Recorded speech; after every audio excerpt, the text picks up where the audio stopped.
I've watched 99% of the players I grew up with quit, not because they lacked talent, not because they weren't fast enough, not because the opportunity never came, but because they missed these 6 signs. And I don't want that to be you. So, if you're a footballer right now, wondering if God is still in your story, stay with me, because by the end of this video, you're going to know exactly where you stand. The first sign is you train when nobody is watching. Let me ask you something honest. What do you do when the coach isn't there?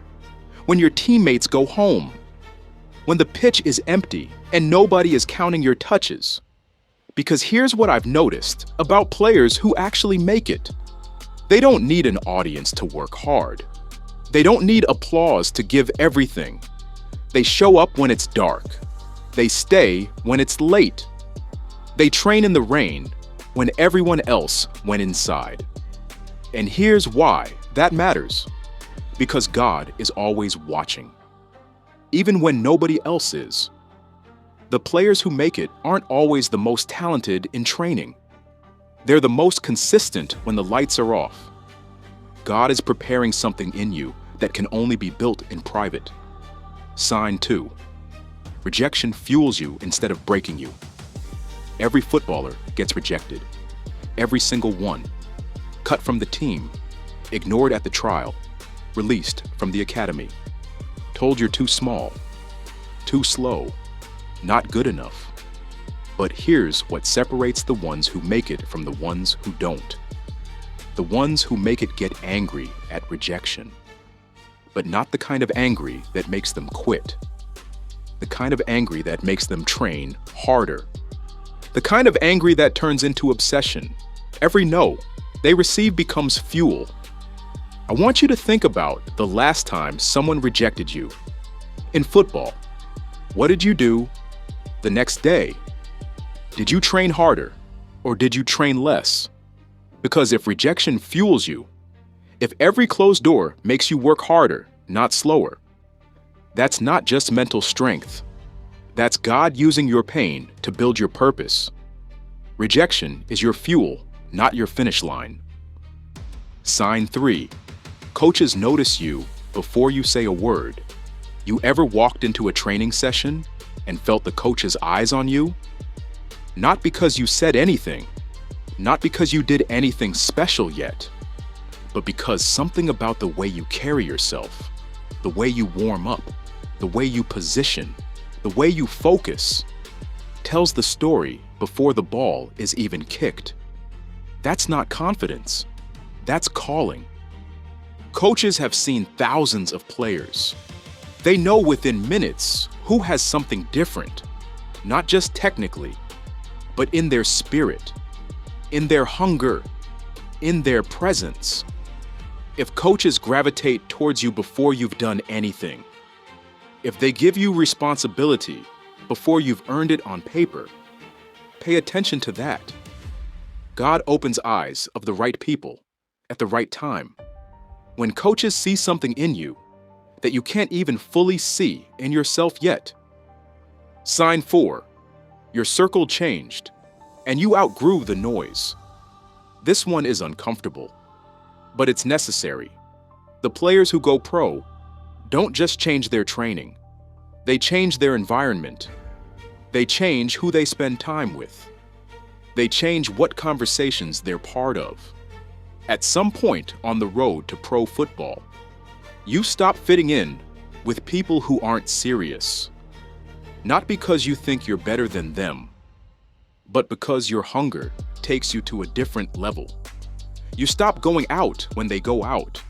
You stop making excuses when they make excuses. You stop settling when they settle. And sometimes that means losing friends. Sometimes that means being misunderstood. Sometimes that means being called boring or too serious. But here's what I want you to understand. God will always remove people from your life who would slow down what He's building in you.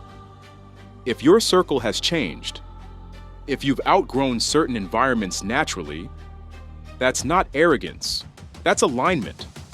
God is separating you for something bigger. Sign 5. You'd do this even without a contract. Ask yourself this question, honestly.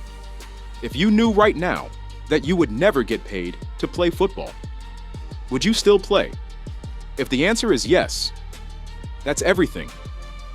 Because passion, without payment, is the purest form of calling. It means this isn't just a career goal. It's something deeper. Something God planted in you before you understood what it was. The players who make it professionally are almost always the ones who would have played for free forever. The contract doesn't create the love. It rewards it. If football is in you so deep that no rejection, no setback, no drought of opportunity could make you walk away from it, that's not just dedication. That's destiny. When the love is bigger than the reward. Sign 6. You stopped praying to win and started praying for strength. This is the sign nobody talks about, and I believe it's the most important one. There's a shift that happens in every footballer. God is truly preparing. In the beginning, you pray for goals. You pray for trials. You pray for scouts. You pray to win. You pray for the contract. And then, something changes. You start praying differently. Not give me the win, but give me the strength to keep going, whether I win or lose. Not open this door, but prepare me for whatever door you open. Not make them notice me, but make me worth noticing. That shift, from praying for outcomes to praying for character, is the sign of a footballer God is truly building. Because Philippians 4:13 says, I can do all things through Christ who strengthens me. Not I can win all things. Not I can get everything I want. But I can do all things, including the hard days, the silent seasons, the invisible years, through Christ who gives me strength. When your prayers change, your game changes. When your game changes, coaches notice. When coaches notice, doors open. Sign 6 is the most powerful sign of all, because it means God isn't just preparing your career. He's preparing your character. And a footballer with elite character is unstoppable at every level. Now I want to know, which sign hit you hardest? Drop the number in the comments right now. I read every single one. And if this video spoke to you, subscribe and like so it can get to more footballers who needs this. Because I make content like this every single week for footballers who are serious about going pro.